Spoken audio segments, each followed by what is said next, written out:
தமிழ் திரைப்பட உலகினர் மட்டுமல்லாமல் தமிழகத்தில் உள்ள அனைவராலும் நல்லவர் என்று போற்றப்படும் மனிதநேயம் மிக்கவர் மறைந்து விட்டார். நல்லவராகவே வாழ்ந்த இவரை கடந்த சில ஆண்டுகளாக சோதனைக்குள்ளாக்கியது அவரது உடல் உபாதை. திரையுலகில் மட்டுமில்ல, அரசியலிலும் தவிர்க்க முடியாத தலைவர். இவருடைய வள்ளல் குணத்தை பார்த்து இவரை எல்லாரும் கருப்பு எம்ஜிஆர்னு கூப்பிட்டாங்க. அவருடைய ரசிகர்கள் மட்டுமில்லாமல், அவருடைய தொண்டர்கள் மட்டுமில்லாமல், தமிழகத்தில் இருக்க அனைத்து மக்களும் இன்னைக்கு வேதனையில் ஆழ்ந்திருக்கிறாங்க. நம்ம வீட்டில் ஒரு சோக நிகழ்வு ஏற்பட்டால் எப்படி வேதனையாக இருப்பாங்களோ அது போன்ற ஒரு வேதனையில் இன்னைக்கு தமிழகமே இருக்கிறது. கேப்டன் மறைவு செய்தி கேட்டவுடன் முதலாக ஓடோடி வந்து அஞ்சலி செலுத்தியவர் மாண்புமிகு தமிழக முதல்வர் மு.க. ஸ்டாலின் அவர்கள். தலைவர் கலைஞர் அவர்களால் புரட்சி கலைஞர் பட்டம் பெற்றவர் அல்லவா. தேசிய தலைவர் என்ற திரைப்படத்தில் தேவராக நான் நடித்து முடிச்சிருக்கேன். இந்த படத்தை இயக்குறது ஆர் அரவிந்தராஜ்.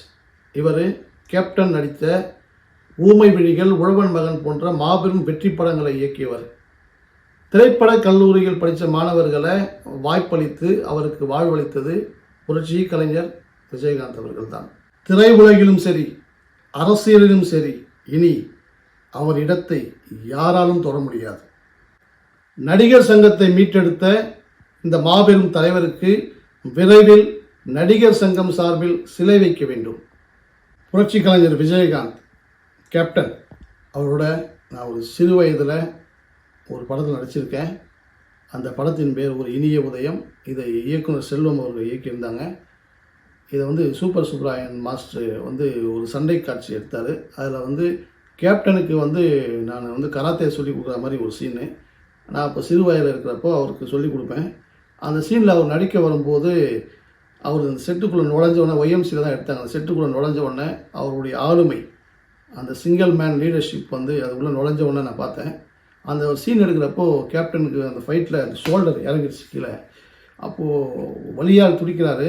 அப்போது எல்லாருமே பயப்படுறாங்க, ஷூட்டிங் ப்ராப்ளம் ஆகிடும்னு சொல்லிட்டு அவரே அப்படியே நின்று அந்த ஷோல்டர் அப்படி தூக்கி அவரே லாக் பண்ணி திருப்பி ஷாட்டுக்கு வந்துட்டார்.